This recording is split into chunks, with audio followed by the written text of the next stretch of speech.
Welcome to the Boaters Podcast, a podcast where we talk about boating, boats, outboards, engines, and all the things that go on a boat. Today, we are actually starting off with a great topic, and it is cheap versus expensive boats and whether it's worth the extra money to buy a more expensive boat versus a cheaper boat. Me personally, what I do is I always look for resale value in the boats, so I try to stick more towards name brand boats, but this obviously is going to depend on what your budget is as well as what your needs are and what you're looking to do with your boat, as well as I think the experience could be thrown in there as well. This is a topic that we do talk about in our school community. It's one of the things that we talk about all kinds of different things, what people look at for boats and all kinds of other educational stuff. You can check that out using the links below, get a free trial, and check out the school community. Now, again, it is going to go to your budget. If you ain't got the money, is it worth not buying a boat because you can't buy a $100,000 name brand boat? I don't really think so. I think if your budget only affords you to get a Bayliner, it's better to be on the water than not on the water. And the resale value or the extra, as far as like what you're going to get spending more money, obviously quality goes into this. You know, if you're paying more for a specific thing. Yes, some of them you are paying a lot more for the name brand than you are, just the regular run-of-the-mill boat, but that's like besides the fact. You're always going to have a name brand tax, you could call it, on anything. Now, no matter what you buy. And, in basically any industry, a lot of the top-end stuff is really not as top-end as it used to be, in my opinion. Some of the stuff I bought in lately, you buy the name brand thing, and it's like, this thing only lasted a couple years. So the reason for most of them being more expensive is the quality and the time put into it. So whenever you get something for cheaper, there's a reason why it's cheaper. Captain Matt with Boat Buyer's Secret Weapon always had a pretty good thing that he would say is that you can get three different things. You can either get quality, you can get it fast, or you can get it for cheap. You can't get all three. And the reason for that is like, on something that takes more time is the hull thicker, which means there's more fiberglass, more resin, more material in there, more gel coat. What's the cushions like? What's the wiring like? What kind of electronics are on the boat? What's the engine package look like? Does it have a T-top or a canvas top? Does it have a bimini top or a T-top? Like, does it come with a trolling motor? What kind of batteries are in there? There's a lot of things. You're either getting more stuff or better stuff, or you're getting less stuff and less quality stuff. So that's kind of where it goes into like the budget and production line, as far as being able to just sling boats out the production line, which is going to be cheaper. For me, I think you find the run-of-the-mill things. Like I said, I like to stick with name brand stuff because I look for the resale value of it. I'm going to try and eventually sell the boat. I don't really keep a boat for more than a year or two. Other than that, I'm trying to resell it. So I don't want to buy something that is going to take me a long time to sell, which is going to play another factor into, what kind of boat you buy. Because if you buy something that's a production line boat that there are 400 available for sale today, then it's going to be a lot harder for you to sell the boat at any kind of a profit, if any profit at all. It's going to be a loss. And how big of a loss is that? What I would factor in is what exactly are you using the boat for? If you're newer to boating, I would kind of say to go with a cheaper boat. Even though you're going to take a loss at it, you're going to be able to be more free with it. You're going to beat it up, you're going to use it a lot, and you're going to be abusive to it. So you don't really want to buy something that's top of the line if that's not in your budget, especially if you're new to boating and you're going to be dinging it against the dock and you're going to be learning all kinds of stuff with it. Then it's probably better to get a cheaper boat than that.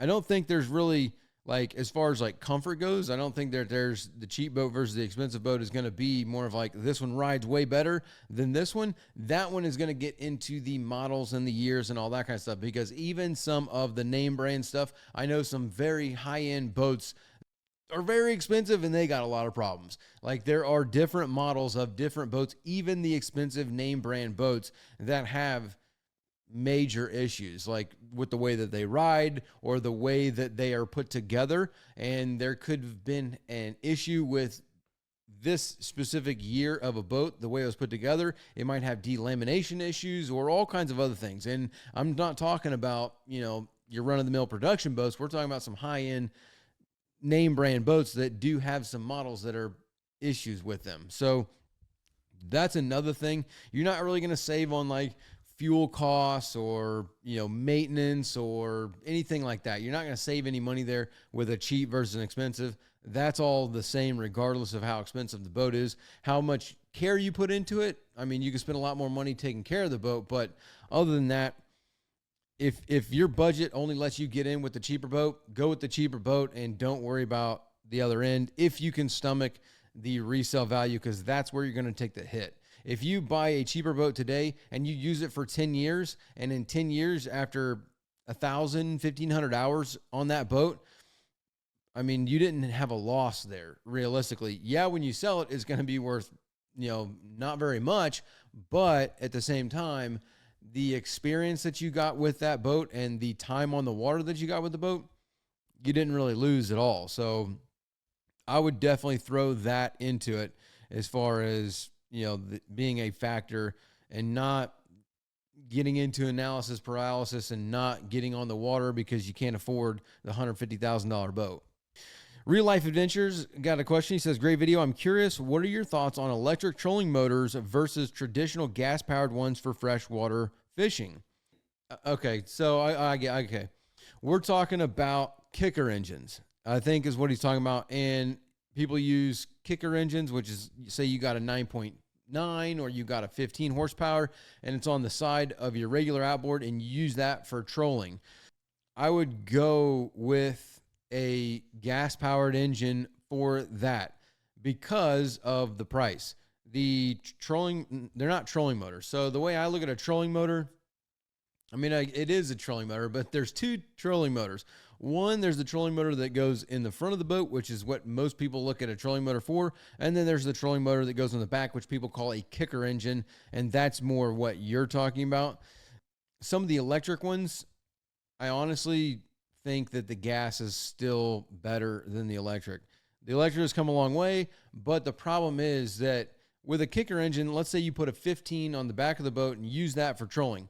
All you have to do is have a selector valve, and you can move the fuel from your main engine over to your kicker engine, move your selector valve, pull start the engine, and you're good to go. You don't need extra stuff. You don't need the extra battery. You don't need any of the extra stuff in order to run the kicker engine. Whereas if you put an electric trolling motor on there, or electric kicker engine, it's going to be let's say 4 times the cost, if not more, to put that on there. And now you've also got to get a battery on that boat. So we're talking an expensive, very expensive battery to put on the boat to run that electric trolling motor. And then whenever you get back to the dock, you then have to charge that battery, because it's most likely going to be a 48 volt or something like that, even with the smaller ones. But when you're talking about that kind of kicker, we're usually talking about 9.9, 15, 20, somewhere in there. You're not really talking about a 3 horsepower or a 5 horsepower. Those are usually not it, because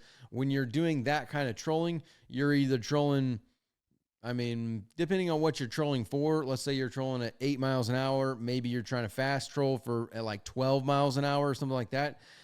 The little engine is going to be pushing it depending on what kind of water you're trying to get through, as well as, the control that you have over the boat with that smaller engine. I'm still going gas. I'm not going electric with that. On the front of the boat, those kind of trolling motors, electric all day, lithium batteries. I don't think they make gas trolling motors like that go on the front of the boats. So at least I can't think of one. But yeah, I'm going gas over electric, simply because of the extra battery and the price. Mark Johnson says, I have some spider cracks in my gel coat. What's the best way to repair these? That one can get kind of sticky, because are they truly spider cracks or are they stress cracks? So there are two different things. How deep is the crack? What created the crack? And all that kind of stuff. So if you know what created the crack, you're going to need to fix that issue before you can go into it, because you can do the repair, but if it's just going to come back in a year, then what's the point of doing that repair? And is it a stress crack being something that's like more structural? Like, is it, on where a T-top is and the T-top's hooked to the console and the weight of the T-top is what's cracking it? Or is there like a bimini top there? Is it in the back of the boat where the engine is on the transom? Do you have a live well somewhere that's creating a lot of weight, which is creating the stress crack? Do you have cleats where you tie up and the tie up is what's pulling on the cleat and the cleat is what is creating the stress crack? So on the boat, in the back of the boat, is it in the back of the boat where the transom and the cap is and the transom is giving some kind of a flex as the boat's going through the water and that's stress cracking on your gunnels? Depending on what is creating the spider crack, stress crack, is going to determine how you repair it. Because if it's stress crack, you're probably going to need to put some glass in there. It's going to need to be ground out, re-glassed, and then gel coated over the top of that.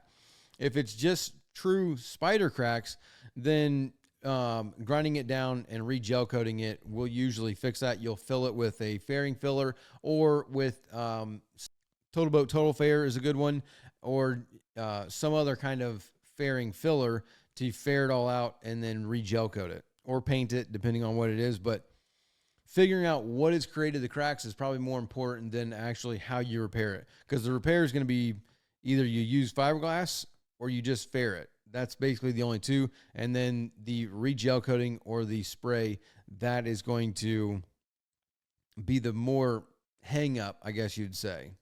So S8Ang Sang, I guess, says, do you recommend a fuel cleaner for 2-strokes? So S8Ang or Sang or S8Ang, do you recommend a fuel cleaner for 2-strokes? Oh, yeah. I mean, if you want to put a fuel cleaner in there, which is not a bad thing to clean out your carburetors and stuff like that, ring freeze, good. Fuel cleaners are fuel cleaners to the most part. I mean, quick clean or ring free. There's all kinds of fuel cleaners out there. Using something, I would say yes. Now, if you are pre-mixing your fuel, you need to be careful with the amount that you put in there. You don't want to put in too much, because the fuel cleaner is obviously going to clean, it's going to clean the oil off of it. So you don't want to be losing lubrication with no oil because your fuel cleaner is cleaning the fuel off or the oil off. So the amount that you put in there is going to be important, but yeah, and you shouldn't need consecutive use of it. I would go with, every couple fill-ups, use a fuel cleaner. And if you don't have any problems and you're burning a lot of fuel, then you probably also don't need it that much either, because you're not going to have a massive carbon buildup on a 2-stroke. Well, that's not true. You're going to have carbon buildup on the 2-stroke. So depending on how old it is, you might not be able to. A fuel cleaner is like maintenance. It's not like it's going to clean all the carbon out. You need to do a decarbon at that point in time once you have massive carbon buildup. But yeah, there's nothing wrong with using a fuel cleaner. Stephen Prairie says, I just bought a 1998 Yamaha 225 horsepower saltwater series 2. It's got good compression on all cylinders, 120, 115, 115, 110, 120, 115. Should I use premix or stay with an external oil tank that did not come with it? Must purchase. I would stick with the oil tank. I would get the oil tank. You can get them cheap on eBay. You can call around. You can find them on Facebook Marketplace. You can find them in junkyards. I would stick with the oil system that engine has. It's, we're talking about 225 saltwater series 2. It's an OX66. Yes, the OX66 puts it into the throttle body. So yeah, you could technically premix it, but I would stick with the oil system. OX66 has the fuel injectors that go right into the throttle body along the sides, and your oil goes into there as well. So yeah, technically you could premix it, but I would stick with the oil system that's on there. I'd go purchase the oil tank. You can probably get one that's got a pump that works, change the filter on it, and stick with that system. I wouldn't eliminate it on an OX66. HPDI, you cannot do that. I'd have to look at a diagram for an OX66 to make 100% sure that you could premix, but I'm pretty sure you can. Hala Madrid says, question, the Marina owner told me not to fog my engine for the winter since it's a newer engine, 2022, Because it's only 6 months here in the Midwest and it's freshwater, so it isn't necessary. Is that true? Online says to fog boats as winterization. So what you're doing with a flush and fog for storage is you're trying to coat everything in oil. 6 months is like right there borderline on whether or not you need to fog it. Being a 4-stroke, it's not as... So, okay, here's what you're doing with the fog. You're coating everything with oil. So as the engine sits, the oil is going to drain off of the components, being your pistons, your piston rings, your valves, the inside of the cylinder walls, the crankcase, everything inside the engine that has oil on it. The oil over time is going to leak down and it's going to be not on the metal. Obviously, it's going to leave a residue on the metal that's going to last for quite a long time. But if it sits for too long, then that oil is going to, it's going to come off of metal, and now the metal is going to be exposed to air. And with the air, metal oxidizes and it basically degrades. Metal is always trying to get back to its base form, or whatever you want to call it, the minerals that it's made out of, and it's consistently corroding and degrading and rusting. No matter what, metal just sitting there, that's what it's doing, is trying to break itself down. Usually that's because it's exposed to air. So if the metal has no lubrication on it, has nothing on it, it's not going to be protected. It's going to start to rust. And then when you go to use the engine, now you're going to have a problem. So is 6 months long enough for that oil to fall off or to drain or to work its way off of the metal and it start to rust? Probably not. So it's either way. There's not like a right or wrong answer. It's not going to hurt anything to fog it. The only thing with fogging it, one, you have to pay for it, and two, you are going to be fouling out your spark plugs. So your plugs are going to foul out consecutive flush and fogs, depending on how many hours are on them. It lessens the life of your spark plugs when you do a flush and fog because it can foul them. You're doing that cost, but as far as is it not necessary? At 6 months, that's like borderline on whether or not no. Usually, if you're going to be for more than 12 months, then yeah, you want to do a flush and fog, because that way it's like if it sits for 12, 14, 16, 24, it's different, because the fog is a type of oil that's being squirted into the engine and it's coating everything inside the engine and it's burning all that oil, which is it holds on to the metal a lot better than just your straight up oil that's in the engine. So what the marina owner told you is it's not incorrect. It's more of a personal preference. It's not going to hurt anything to fog it. It's probably not going to hurt anything to not do it. So the main thing about the winterization is trimming the engine down and making sure all the water comes out of it, as well as checking your lower unit, make sure there's no water in your lower unit, and then making sure, I don't even know what kind of engine we're talking about. You said engine's 2022. Is this an inboard? Is this an outboard? I would treat your fuel with like a RevX and something like that, and then fill the fuel tank up to get rid of any air void that's in the fuel tank. I would be more concerned about those than the flush and fog. The fogging at 6 months, you're like right there on the line of not really needing to be done.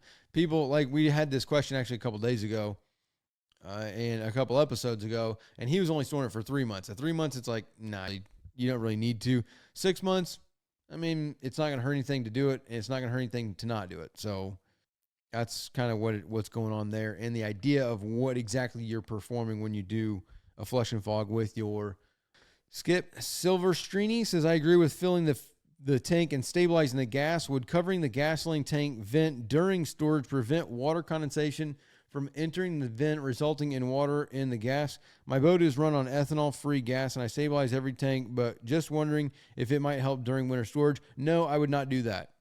You don't want to do that, because if you plug your vent, so think about fuel. So fuel is expanding and de-expanding, I guess is probably not the right word, but I'm not an English major. So your fuel is expanding with heat. So as it gets hot, you create vapors, which is going to expand. You need to let those vapors out of the tank. If not, and you plug that vent, or that vent gets plugged, and let's say you've got half a tank, there's enough air in there that it can create, it will expand your tank, and you can mess up your fuel tank with a clogged vent.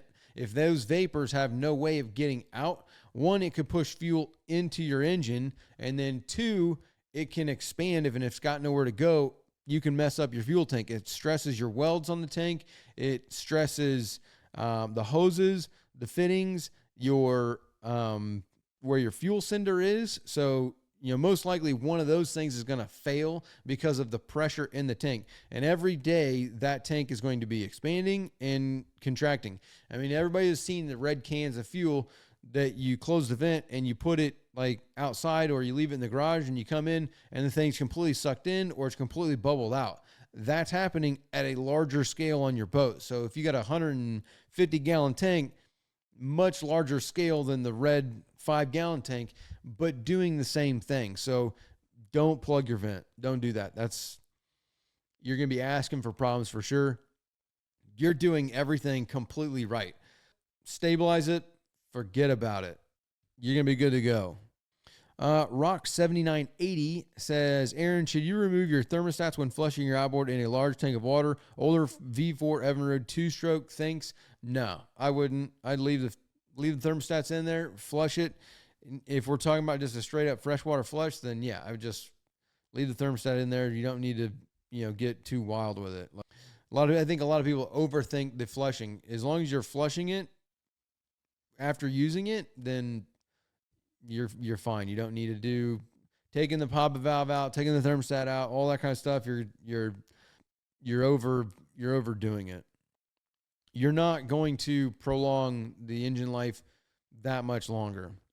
Aaron, love your videos. Or Rock, is this same? Yeah, two questions from Rock. So Rock says, Aaron, love your videos. I have a 1987 Evinrude V4 88 horsepower 2-stroke outboard with premix. I only use it in freshwater. There you go with the flushing. If it idles in neutral at the dock for a couple of minutes, it will overheat. If it is in gear, it will never overheat when going slow or fast. I flush the outboard a couple times each year. Impeller and thermostats were replaced last year. Water passages were cleaned and water diverters were replaced also. The P stream is always strong. I also live in Florida, so the boat is used year-round in warm water. How should I proceed to fix this issue? I would first figure out if you truly have an overheat issue. So get your thermometer, go to Home Depot, get the $10 grill infrared thermometer, go to the dock, idle it, and run around the engine with that thermometer and confirm that you have an overheat issue.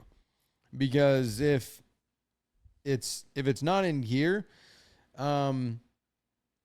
theoretically it's not.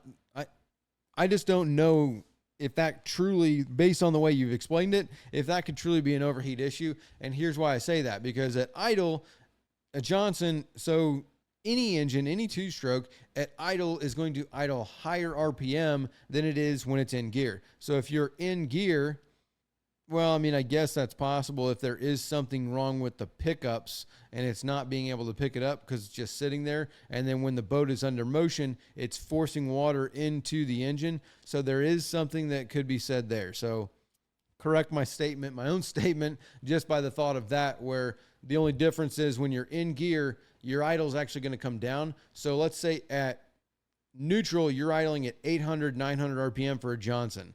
In gear, you're idling at like 700. So you've lowered the RPM, so your impeller is moving slower. But in gear, now you're moving through the water, which is going to force water into the intakes and force it up through the impeller, which is going to help the impeller work. Standing still, you're just sitting there. So now you're requiring that the impeller is creating a vacuum to suck water up and put it in there.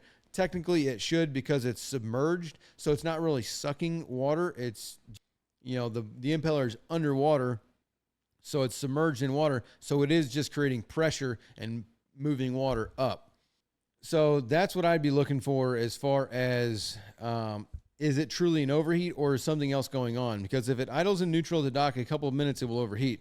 If it is in gear, it will never overheat when going slow or fast.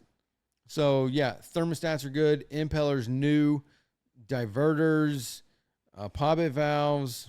I'm guessing that's what you're saying there. A strong P stream. Yeah, I would confirm whether or not you truly have an overheat or not. I'd be looking at that. So, because if you do, you'll be able to pinpoint where the overheat is. And if at that point you might need to, if there's something clogging in the engine that's not creating water, but I just don't see how that would be possible. In gear, it doesn't overheat, but at neutral, it does. The only difference is there's water being forced in there. So it's not going to change in pressure, really. You need to confirm that you do have an overheat. Zainon says, hello, I have a 1987 two-stroke Yamaha 90 horsepower. I have weak/no spark on cylinder number 2. I replaced stator, rebuilt carbs, done all fuel line and pump replacement, swapped ignition coils, triggers, seemed fine when ran through multimeter. I purchased 2 different aftermarket CDIs. They both gave me spark on number 2. However, I would lose spark on number 1. With those, what can be my issue? This is definitely something more for a school community question than it is for a podcast question. Let's see here. So an 87 two-stroke Yamaha 90 horsepower. I have weak/no spark on cylinder number 2.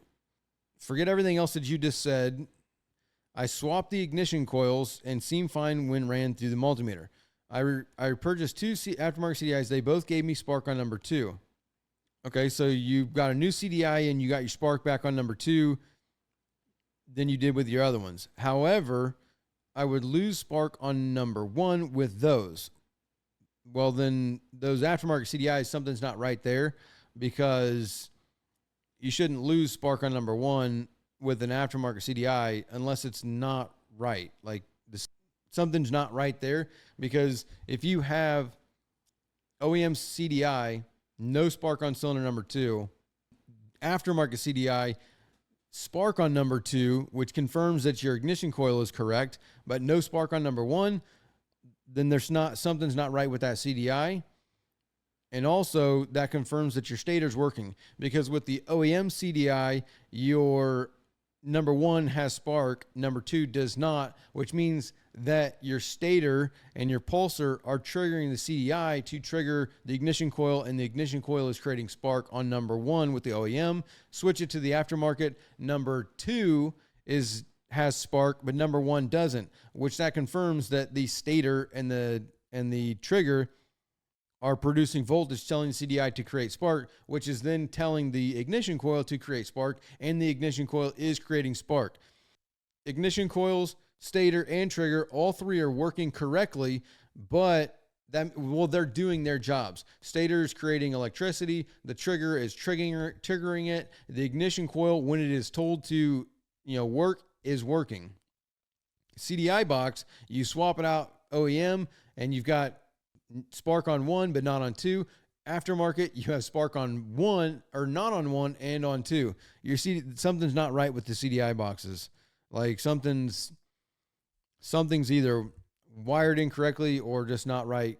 That's what I'd be looking at there based on what you said. But again, this is more something that I would be looking for the school community, because then we can go back and forth. You can send us pictures of what you got with part numbers, all that kind of stuff. So check that out to get more of that. And then also, like, we do a weekly live stream, so you could show up to the live stream and we can go back and forth. You can actually call in, like it's like a school link, which does like either a webinar or a call, where you can turn on your camera and your audio and like actually be, on a video call looking at it. So I would look into the school community if you want more in-depth stuff like that. The boating life. I'm going to upgrade my boat's navigation system. What should I look for in a new GPS? What do you want? That's what you look for in a new GPS. I would depends on what do you want. Like it depends on what you want.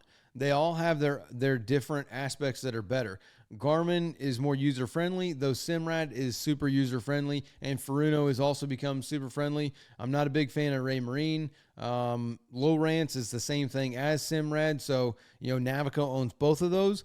but I would go with a Garmin or a Simrad or a Furuno, depending on what you're doing. If you're just looking at the GPS, I'd go with the Garmin or the Simrad.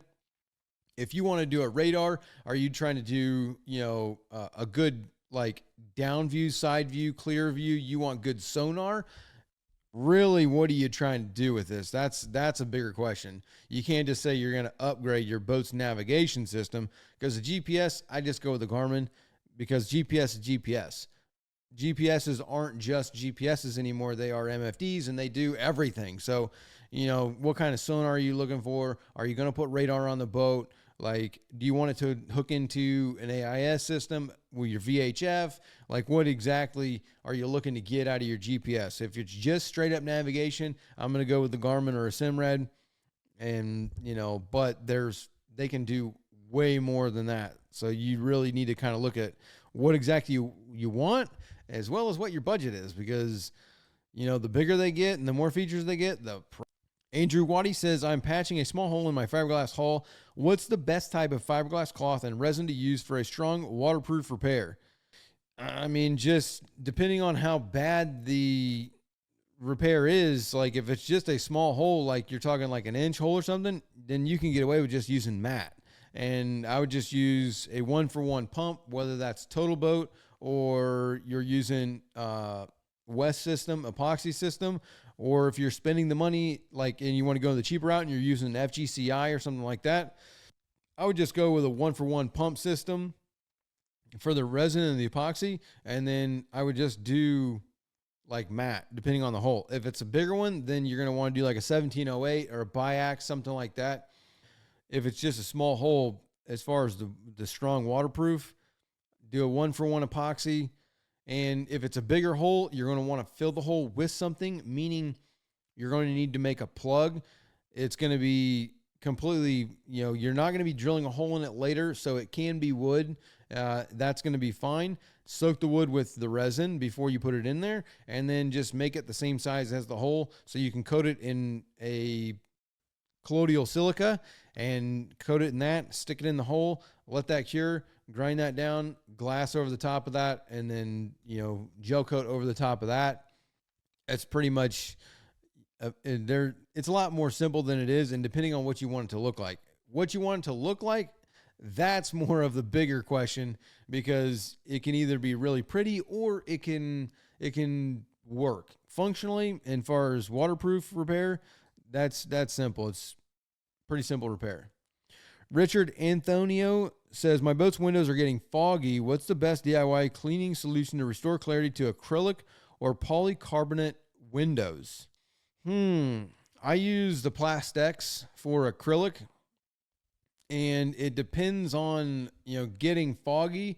If it is I can't even think of what they call it. There's a certain word that they call it when acrylic, it starts to haze out, and you can't restore that. You can try, and I don't think you can restore it. I've never successfully restored it.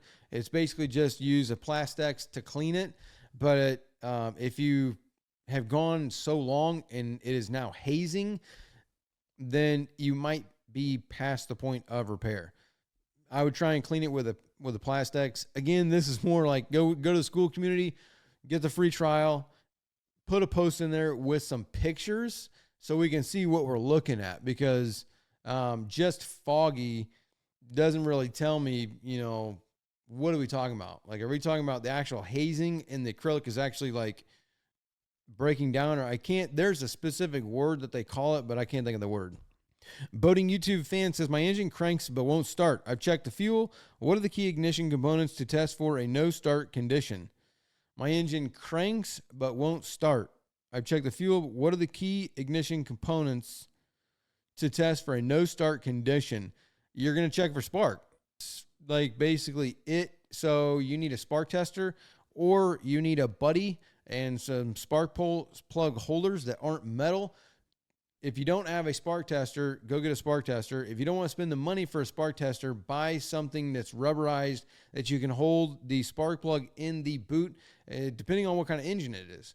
Because if it's got a coilover plug, which is a coilover plug, COP ignition coil, it's a little bit more difficult. But if it's an older style with just a boot, you can put the plug in the boot, hold the boot and the plug on the engine so it grounds out, and then crank it over and see if that spark plug sparks. You got to do a spark test first. Like that's what I would do. Most likely I don't even know what engine we're talking about here, but most likely it's usually fuel. No start's usually fuel. Could be spark plugs, could be ignition coils, it could be a lot of things. As far as your ignition system goes, whenever you crank your engine over, depending on the engine and how advanced it is, the basics is that there's a stator that creates electricity, and then there is a trigger or a pulsar coil or a crank position sensor that tells the computer or the CDI boxes when to fire. So your stator creates electricity. That electricity goes routed through a rectifier regulator or a CDI box, goes to your ignition coils, and those coils are sitting there with electricity, and then the trigger or the crank position sensor or CDI boxes or the pulsar coil, that tells the CDI boxes or the computer when to let the electricity go through the ignition coils. And then those coils, boom, send that to the spark plug, which creates the spark, and that's what fires it up. So, there's magnets on the flywheel that is creating that, the electricity. So those are the main components, but, you're going way too deep before you even know what's going on. So there's like a big deal of from here to here. You don't go checking this over here without this information, spending money on something that you don't know what you're spending your money on. Again, school community, more facts, more information. That's what we need. Boating Dan US says, I'm noticing a slight vibration from my outboard at a higher RPM. What could be causing this? Is it something to worry about? I'm new to boating. This is my first boat, LOL. Yeah, I'd probably be kind of concerned about it. At higher RPM, a slight vibration from my outboard. It could be the propeller.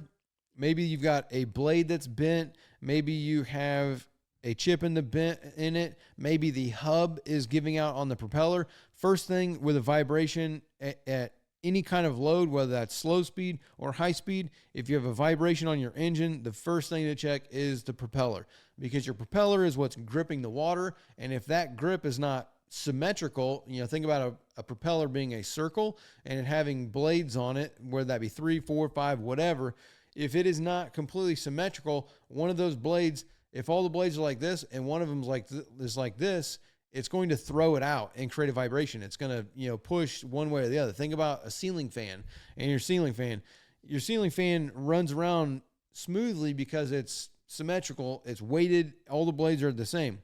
If you take one of the blades off of the ceiling fan, it's going to go all kinds of wacko. So same thing with your propeller.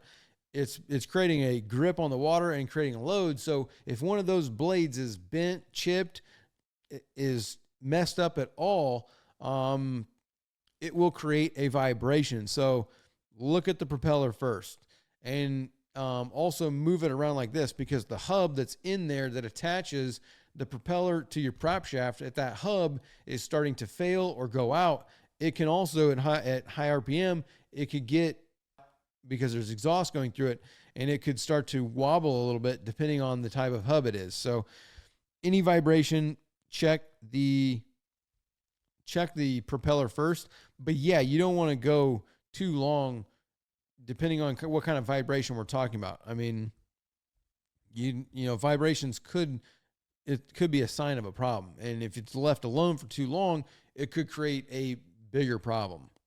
Okay, one more. Max7950 says, my carburetor on my small outboard seems to be gunked up. How can I clean this, or should I take this to a mechanic? If it's a small outboard and you got a couple screwdrivers, I would take it off and clean it yourself. They're very easy to clean. All you need is a couple screwdrivers and a can of contact cleaner or brake cleaner. You can get Advanced Auto for $6, and you're just going to disconnect the hoses from the carburetor, take it off of your engine, put it on a bench, take screwdrivers and use a flathead to crack your screws, push real hard on them to crack them. Then you can use a Phillips head to take them out, take the bowl off, spray the bowl out with the contact cleaner, take your float off of the carburetor, wipe that all down, clean it all up, spray, take your jets out. Again, push real hard with the flathead when you do it, because you don't want to break it. or like, chip it. So as long as you are mechanically inclined enough to use screwdrivers and press hard, then cleaning it yourself is super easy. Take the jets out, spray them with the contact cleaner, and then, look up in the light, make sure you can see through them. Take the top off of it, spray all the passages out, put your contact cleaner in there with the straw and squirt it. Make sure that it comes out the other side, and then you just put it back together. I mean, it's very, very easy to clean a carburetor. So I would venture to say that you are mechanically inclined enough to do it. I hope. I don't know. That's where you got to tell me what you feel comfortable with. If you're comfortable with just a flathead screwdriver and a Phillips head screwdriver and a pair of pliers, generally you can clean a carburetor. Again, I don't know you personally and what your situation looks like. So whether or not you feel you have the ability to do that, that's completely on you. You let me know that. I think everybody should be able to clean a carburetor. It's really simple. Once someone does it once or twice, it's a very easy thing to do. And if you aren't confident in it, check out, we have multiple videos on cleaning carburetors. So just watch those videos. I mean, all you really would want to do is spend an hour, and you really don't even need an hour. But if you wanted to, you could just watch carburetor videos for 1 hour, and bro, you'll be golden. So that's it for this week. Thank you guys again. Check out the school community. Thank you for all the questions, and you guys let me know what you want to talk about next week, and we'll see you next week.